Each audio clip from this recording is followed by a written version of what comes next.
Eu vou passar aqui para o meu amigo Jefferson Lima, poeta, grande poeta, Jefferson. Oi, Mauro.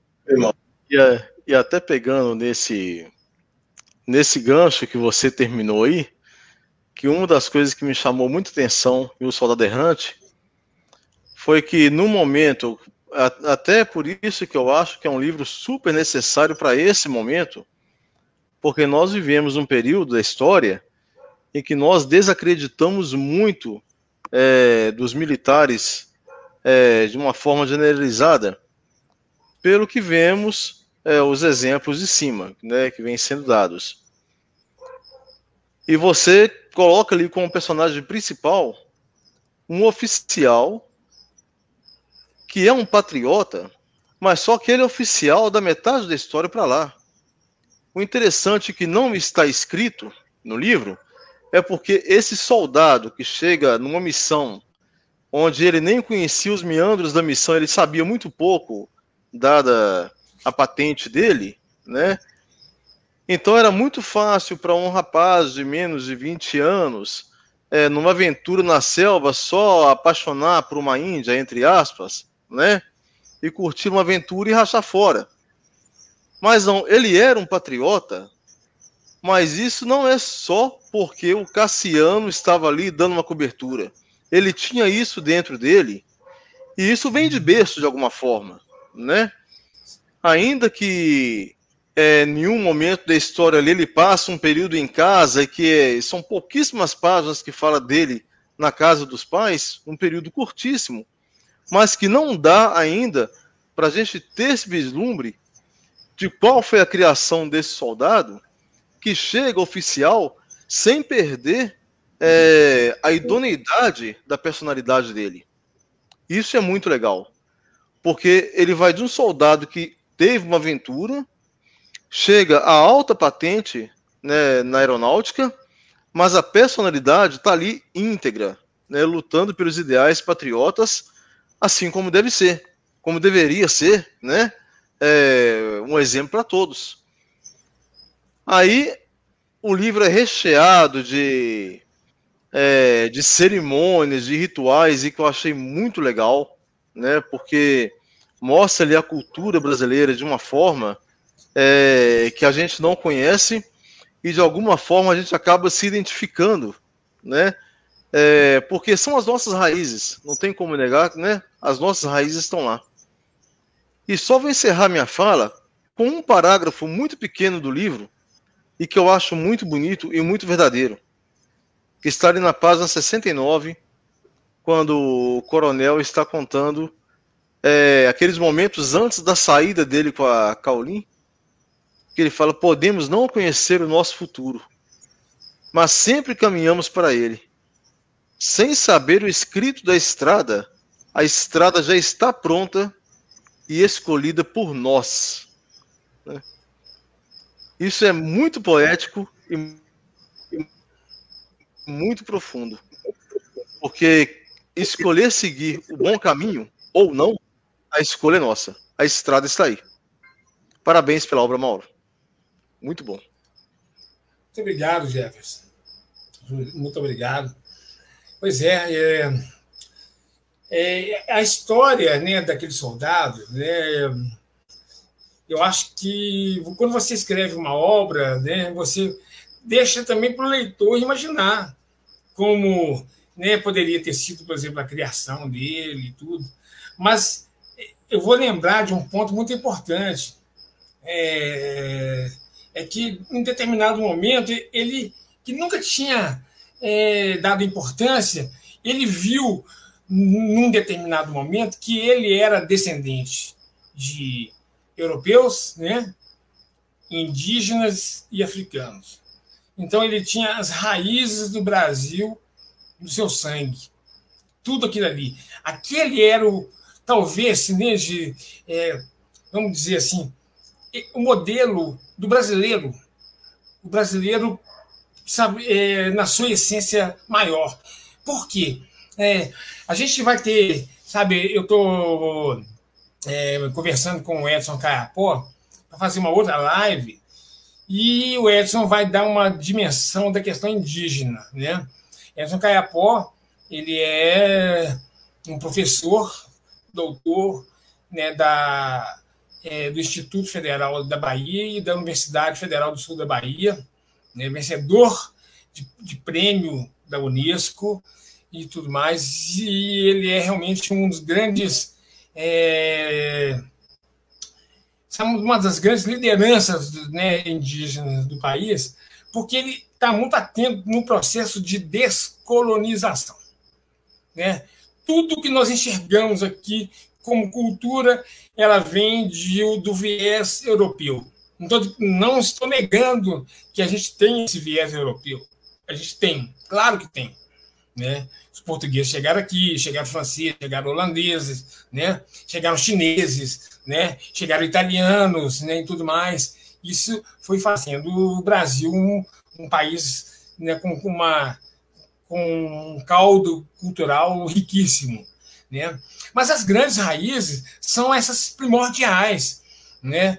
Que é a raiz indígena, a raiz europeia e a raiz, principalmente a raiz portuguesa, né?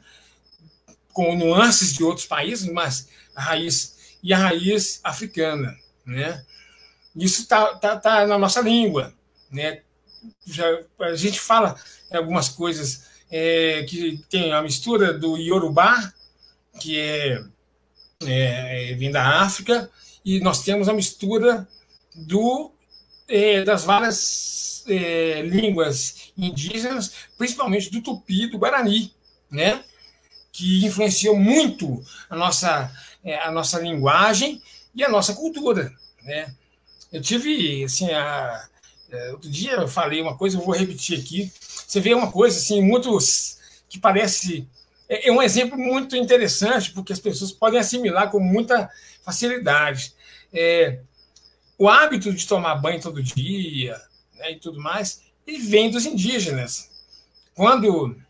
Né, desde, né, da colonização, e depois, quando Dom João VI saiu lá de Portugal, né, saiu na calada da noite, Portugal tinha rei num dia, no outro dia, cadê o rei?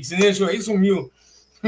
Dom João VI saiu correndo de Napoleão, né, e saiu várias, isso apoiado pela Inglaterra, né, e eles saíram lá de Portugal com mais ou menos 5.000 pessoas. Nas caravelas. Então, aquilo ali foi atravessando as caravelas e tudo mais. A higiene era muito pouca, né? Aí começou a dar vários tipos de doença, muitos morreram na viagem. E piolho, assim, foi uma coisa, infestados de piolho. Aí as mulheres tiveram que rapar, né? A cabeça e tudo mais. Chegaram todas aquelas mulheres europeias de carecas e tudo mais. E aquele contato, e aí foi o primeiro contato que chegaram ali em Salvador, de Salvador vieram para o Rio de Janeiro. Foi até um problema de moradia muito grande que aconteceu na época, porque aonde alojar 5.000 pessoas de uma vez, né? Então, desalojar outras pessoas, todo mundo sabe o que é o uso da força, né? Então, assim, desalojar a força alguns para poder alojar, né, os que vieram com Dom João VI para o Brasil. Bom, aí começou aquela questão do contato com os indígenas. Eram muitos portugueses que chegaram de uma vez no Brasil, no Rio de Janeiro. No Rio de Janeiro, muitos povos indígenas ali, que habitavam muito tempo ali, né, já com seus costumes e tudo mais. E aí esse contato fez com que eles começaram a olhar assim, poxa vida, os indígenas aqui, eles tomam banho todo dia, né? Eu não chamava de índio, eu chamava de bugre, chamava de índio, né, tudo mais. Aí não usava o termo indígena como a gente usa hoje, né? Mas começaram a perceber que eles eram mais limpos, né? Mais cheirosos, né? Diferente. Olha, então aí eu pergunto, quem era mais evoluído, né? Quem era mais evoluído desde aquela época? Aí eles aprenderam um bom hábito, que é o hábito da higiene, de tomar banho todos os dias e tudo mais, de cuidar do corpo, né? Esse cuidado com o corpo, os indígenas têm isso como uma coisa sagrada, né? Porque quando a gente fala em divindades, né, em relação aos indígenas, você tem muitas lendas bacanas, sensacionais. O meu amigo Gustavo Shoa Guimarães, que está aí nos assistindo, ele é especialista nisso aí, sabe, no estudo, né, das culturas indígenas.